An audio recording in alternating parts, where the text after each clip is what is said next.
I'm exhausted.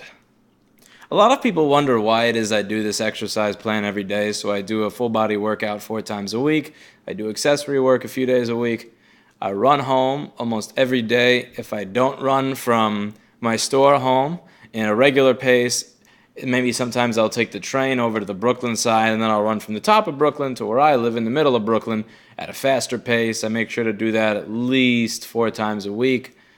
And today, I don't know why, it just felt like a much longer distance than it usually is. And the people wonder about this whole vegan diet thing as well. And it's like, my grandpa on my dad's side was in shape and died of a heart attack.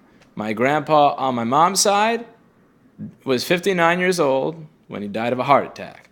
My uncle had a heart attack somewhere in his late 40s, and he had a bunch of other issues, and he now has a stent, and it's like, yeah. I'm 27. That's not that far away. So I do what I can now because my job is to sit and literally to look into a microscope until I'm too tired to continue looking into a microscope. So I don't usually decide that something's not fixable or that I'm done for logical reasons. It's just I see two of something. I look up out of the microscope, and then I see two of my receptionists. And once I look up out of the microscope and I see two of my receptionists, and I'm pretty sure that I'm only paying for one of them to be here, then I go. So I've been trying to keep up a little bit more of my exercise than I have been. I let a lot of my exercise routine go around 2014 when I started getting deeper into this whole recording motherboard repair rabbit hole. But anyway, on to the topic of the video that I want to do today, which is going to be on discipline. A lot of parents, and I catch a lot of people that are not even parents saying this, a lot of people like to say these statements that just allow them to generically feel good, These feel-good statements that everybody can get behind, that everybody, regardless of their political beliefs or religious beliefs or religions, can agree with. This kind of stuff like, oh, when I was a kid, I used to get my ass kicked. Kids these days have it too easy. There's not enough discipline, and that's why society is where it is. Society is where it is because kids aren't hit enough, because we can't hit our children, because people don't punish their children. If people punished their children, we wouldn't have a national debt. If people punished their children, we wouldn't be going to war for no reason. Lack of discipline is the problem. And then everybody starts to go around and go into this whole circle jerk about how their childhood was the hardest childhood. Everybody goes into some bullshit circle jerk on how badly they had it when they were a kid, and how badly they were punished when they were a kid. And I've always found this to be the biggest bunch of crap. And it happened again today, which is why I'm bringing it up in a YouTube video. And when it was time for me to go, yeah, I agree. When I was a kid, well, I didn't get punished, so I didn't make anything up. So I want to talk about this because I believe that there is this asinine concept that if you want somebody to grow up to be a positive and productive member of society, that you need to take away their phone and Game Boy and beat the crap out of them when they're a kid every time they do something wrong. Now, I want to talk a little bit about why it is this doesn't work. So let's think of a lot of ways that you can punish a child. You can say that they can't go out past 5:30. They have to come home at 5:30. You can tell them that you're taking away their cell phone or their Game Boy, and it's probably obvious that I'm old at this point because I keep making reference to a Game Boy. You could tell the kid that they have to eat peas and corn and cabbage every meal for a week with no dessert. You could tell them that instead of doing their regular homework, that they have to do their regular homework plus the next lesson plan in the book every single day. What do all of these have in common? All of these punishments, including physically reprimanding the kid, have in common that they won't exist when the kid turns 18.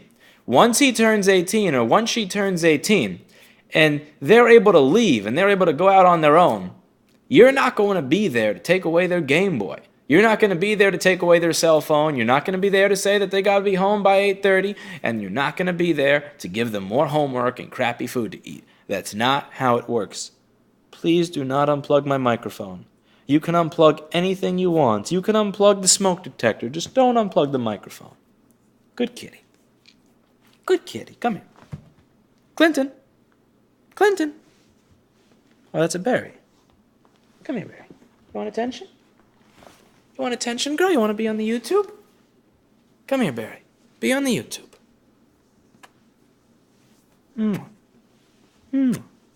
Good girl.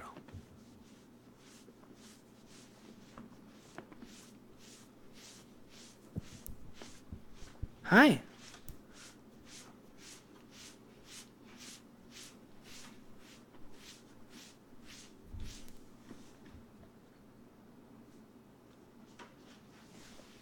Who's a good kitty?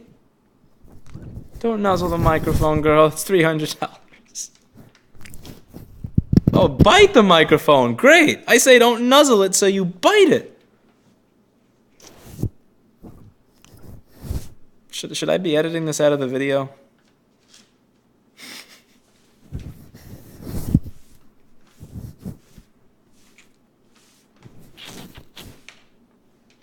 Come on, girl. Okay, we've had enough. Come on. Come on, jump off. Good girl. And don't bite the microphone, okay? Don't bite it. Good girl.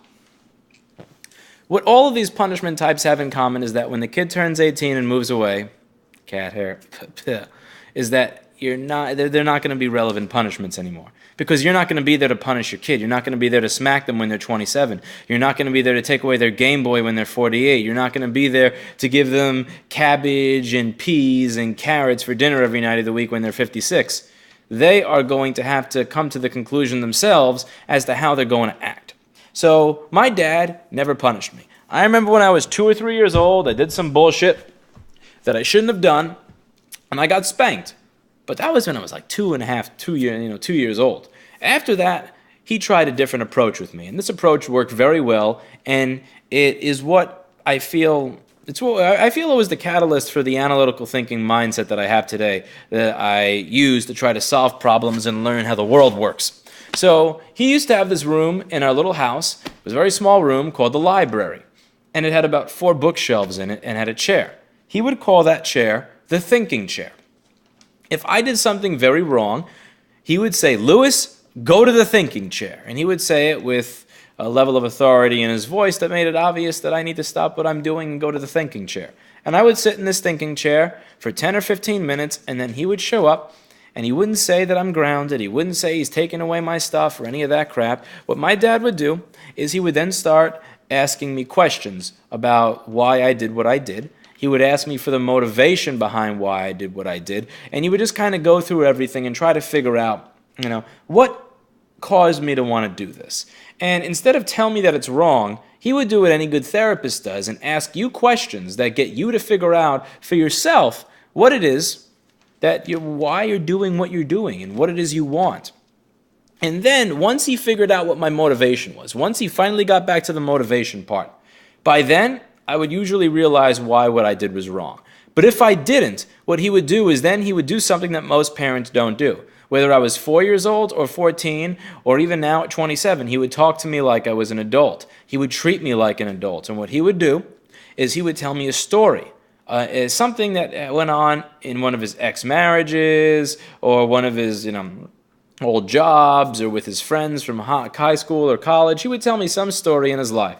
And I would have no idea why he's telling me the story because it would have nothing to do with what I did. But I would follow along because he was taking the time to tell me a personal story. He wasn't making the story up. It wasn't bullshit. It wasn't just some, I'm right, you're wrong crap. He was trying to relate to me, so I would listen. He would tell me the story, and at the end of it, then he would tell me what his motivation was for his actions.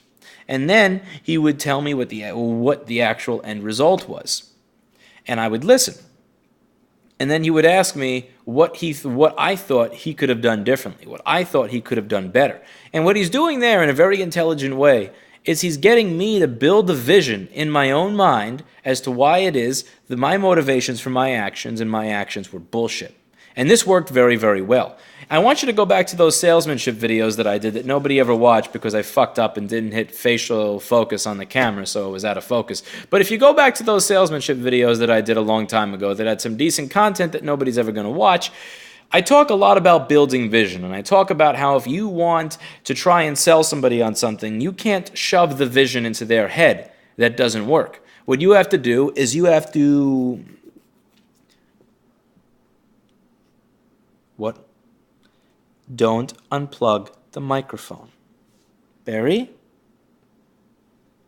Come here. All I have to do is start petting an imaginary kitty in the air, and she will come running. It doesn't matter what she's doing. If she thinks I'm petting another kitty, oh, we cannot have anybody petting another kitty. Look, there's an air kitty.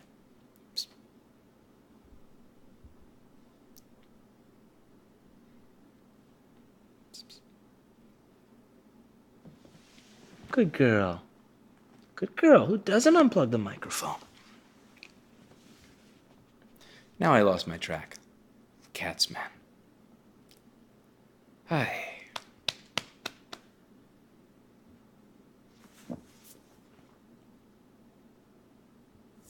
We were talking about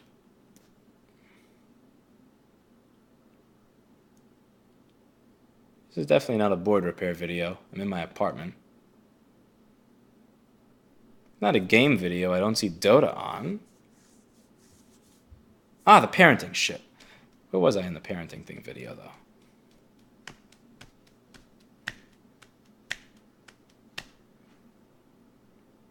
Will you remind me where I was?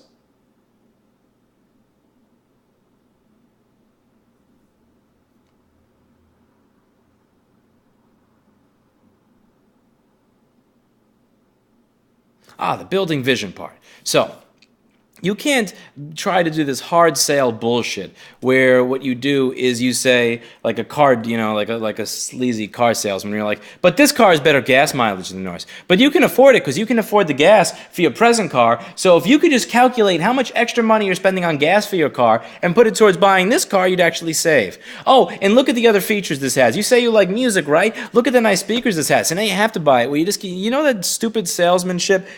I have cat hair on my face. You know, that's that sleazy car salesman bullshit where they just keep beating the point home. They keep beating the point home, and they keep trying to explain to you all the reasons why their idea is good, why their product is good. What they're doing is they're trying to build their vision in your head.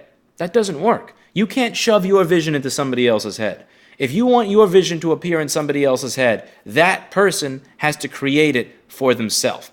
And I talk about how you're supposed to tell people no, how you're supposed to ask them questions that then get them to build up their own vision in their head as to why they want their product. I often will tell somebody why it is they shouldn't buy something, why it is they shouldn't spend money with me, and why they should do something else. Because what happens? In their head, they're like, well, I wanted to do that, but I can't because. And what they're doing is they're now building vision in their head as to why they want my product. So at the end of it, I could be half asleep, I could not be a people person, I can honestly be a complete asshole and still take their money because they have a vision in their head that I have allowed them to build that explains to them why it is they want to spend money with me. And the same thing works with a kid. You can't say, you're not supposed to do this. Why not? Because I'm the parent and you're the kid and you do what I say. That shit doesn't work. What you need to do is have the child have the vision built in their head by them. And that's hard. It's easy to smack the kid. It's easy to take away the kid's Game Boy. It's easy to do all this shit, but you're not building any vision in their head that's actually going to last when they turn 18 and they go out in the real world for themselves. So what my dad did was he would build vision. He would ask me what my motivations were. He would ask me why I was doing what I was doing. And at the end of it, he would tell a story if I didn't get it. And at the end of that story, you would get to see how he had the same motivation for whatever bullshit he did that I had for my actions. And he would ask me what I could have done differently. He would ask me what I would have done better if I was in his situation. And when he's doing that, I'm forced to think about why he did something wrong. I'm forced to think about what I would have done better in his shoes. And I can only naturally then start to apply that to whatever it is I just did. And it was a really great way to grow up. Because the other thing that was great about this was mutual respect. He treated me like an adult. And I know this sounds silly. I know it sounds silly, the idea of treating your 6-year-old like an adult. But what you will find is that most 6-year-olds, they're not that far off from adults. They may be small. They may be ignorant. They may say silly shit. But ultimately, I remember what it was like to be 6. It wasn't very different than what it's like to be alive right now. Again, I was shorter. I knew a lot less stuff. and I talked funny, and nobody took me seriously, but for the most part, I was still me. And if you talk to me like an adult, and you talk to me like a grown-up, and you expected maturity out of me, most of the time you would get that maturity back. And by doing that, he actually did get maturity back, and he encouraged me to have an analytical thinking mindset from a young age. And that's something that I took with me my entire life. Because again, when I turned 18, when I was thinking about should I cheat at work or should I do this way, even though it's going to take me longer to be successful, I wasn't thinking about whether he was there to take my PlayStation away. I was thinking about every single one of the stories he told me, and every single one of the feelings he had at the end of the story, and every single one of the consequences at the end of the story. I was thinking about the real world's negative repercussions rather than the fabricated repercussions. And that's what I'm really getting to here. When you start doing that bullshit, that whole, what the hell was I talking about? You are so not helpful. This was parenting video, and we were up to past the bar part, past the punch bar. This is really starting to get annoying. I miss my memory.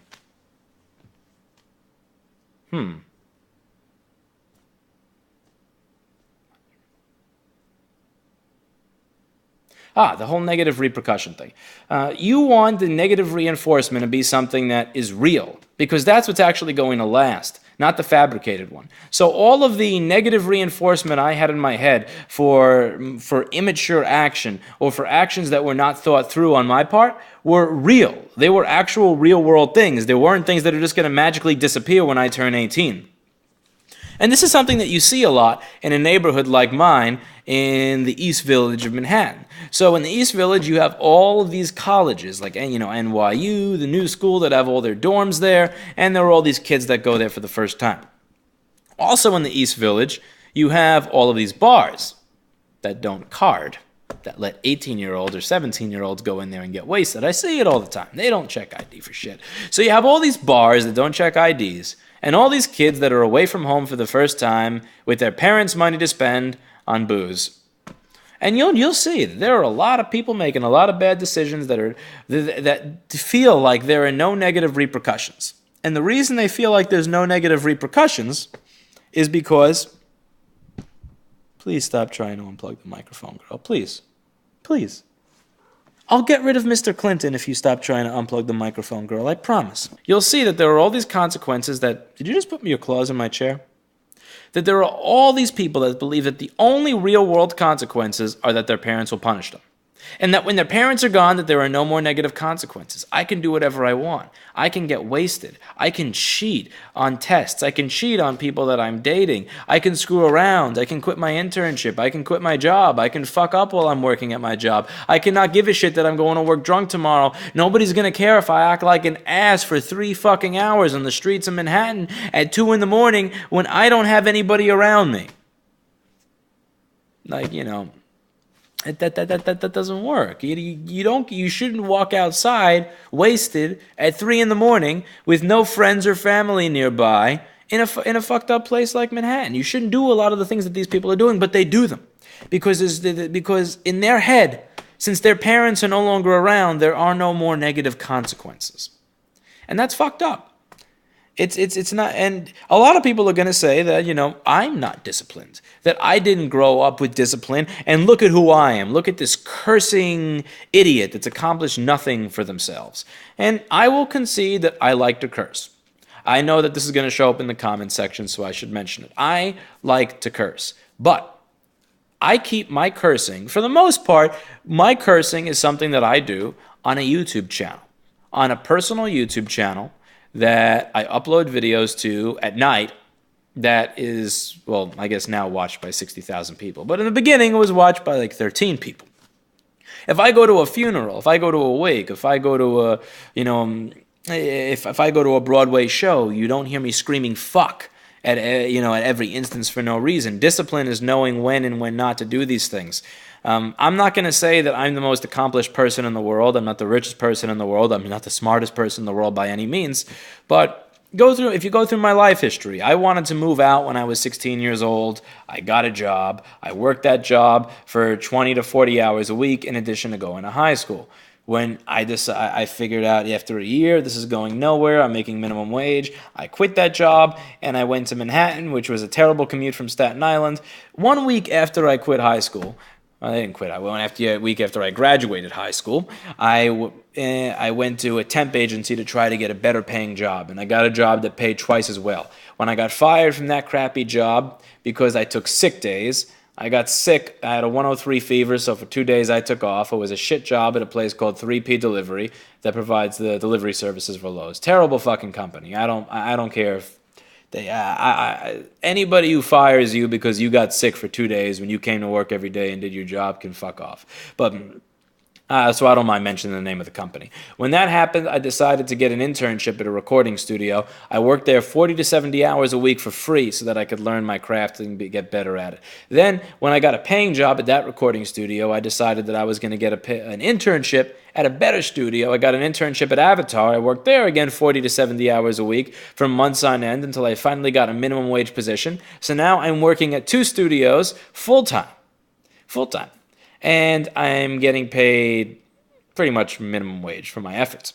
I stay there for months and months until I think that I'm good enough to start being a freelance technician at other studios. So around the end of that, I went to other studios that were willing to pay me good money to fix the problems with their gear. At the end of the year, when the financial crisis and the financial crash came and I couldn't make much money off of doing that anymore, I realized that I have to reinvent myself. So I took my last $200 that I had in my pocket and I decided to try to turn that into a business. And I moved into a shitty little apartment in the middle of nowhere. I spent like probably $1 a day of that on food. I was buying apples, bananas. I was refilling a glass that I got with water. It was some like little apple juice kind of glass, and I carried it with me everywhere and refilled it with water so that I wouldn't have to pay for water.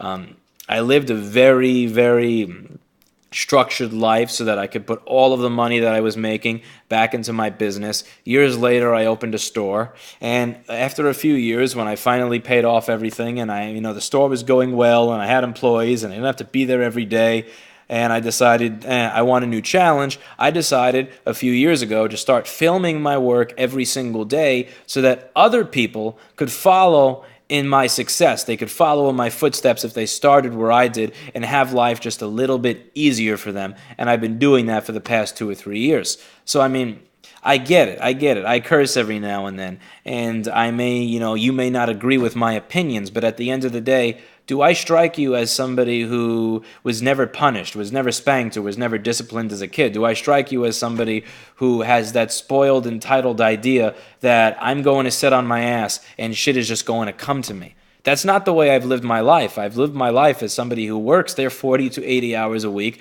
who expects that anything that I put my mind to I can accomplish as long as I am working my balls off at it.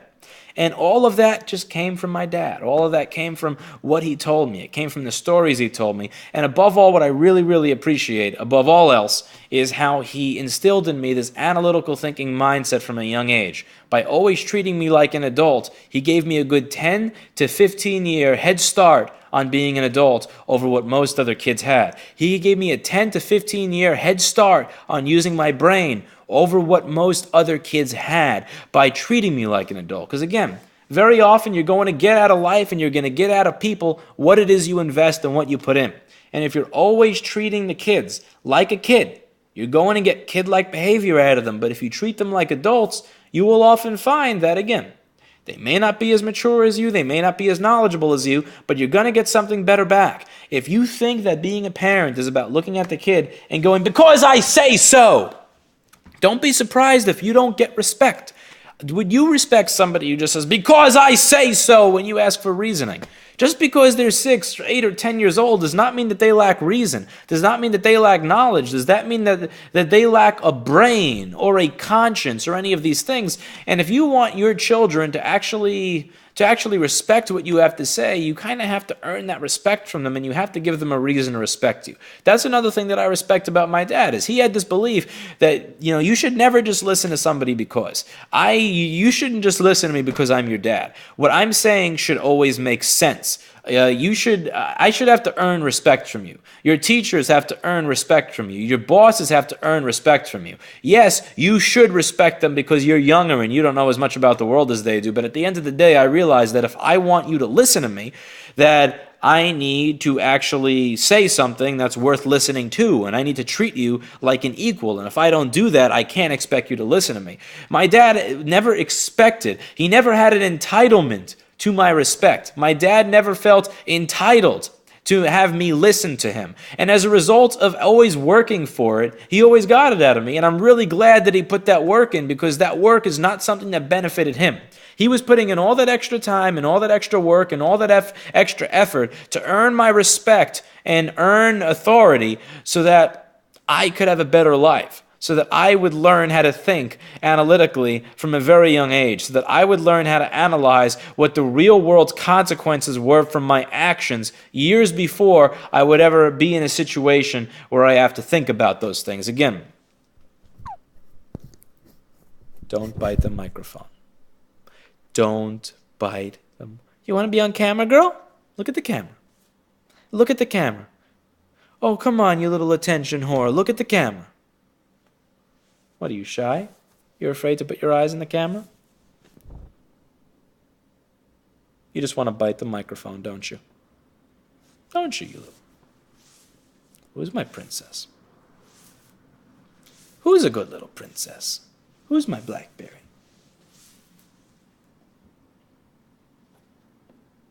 Good girl.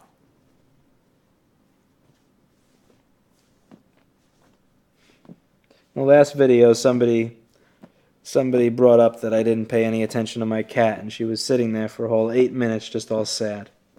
What they don't see is just how much effort I put into giving her attention. Look at this constant attention. She gets constant attention every second of the day. She wakes me up at 4 in the morning just to get attention, even when she's not hungry. Ow, headbutt. And it's still never enough attention.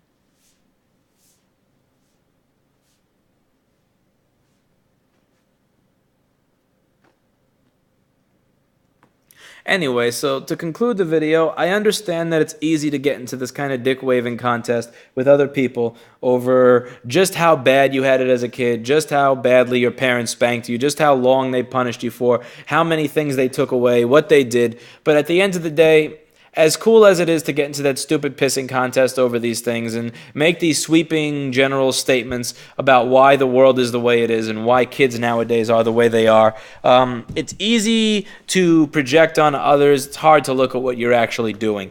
And are you taking the easy way out as a parent and again, just taking shit away, or are you actually trying to treat your child the way that you believe would be effective if somebody were treating you that way? Are you trying to sell your child on an idea in the same manner that would be successful if somebody else were trying to sell you on that idea?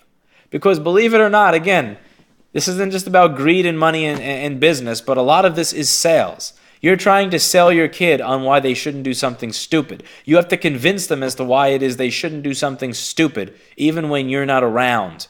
And it has to be a better reason other than fear. You can't do, like, I know I link a lot of the things I talk about to things in business that I deal with, but authorized repair centers, their biggest reason, they don't tell you should use them because the price is good. They don't tell you that you should use them because the turnaround is good. They don't tell you should use them because they care about your data and they won't erase your data. No, they use fear tactics. They use, you need to use us because if you don't use us, your warranty will be voided.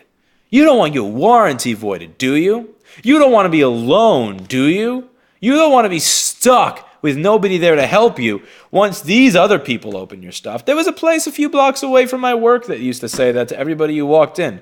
They went out of business a few years ago. You know why? Because nobody cares about that shit. Nobody wants to be sold based on fear. So stop selling your children based on fear of punishment, and start trying to sell your children on how they should act based on the reality of the real world.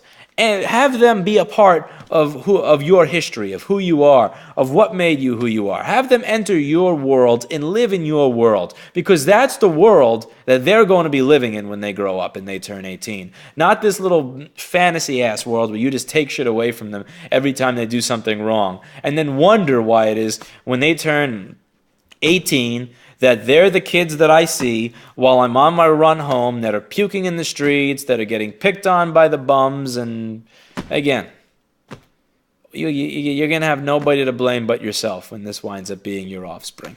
And that's that. Unless BlackBerry wants to be on camera some more. You want to be on camera, girl? Show the camera your cute face.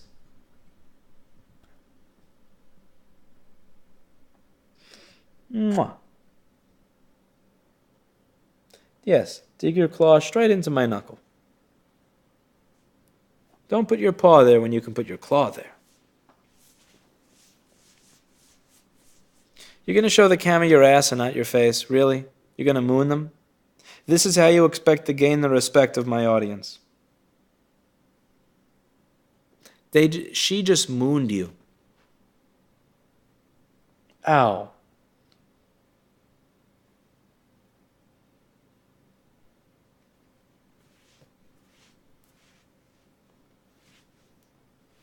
Who's a good little girl?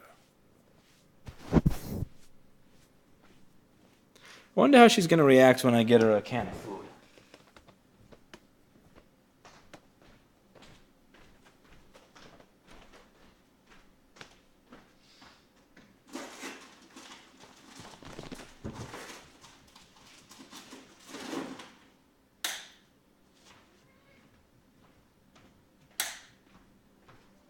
BlackBerry.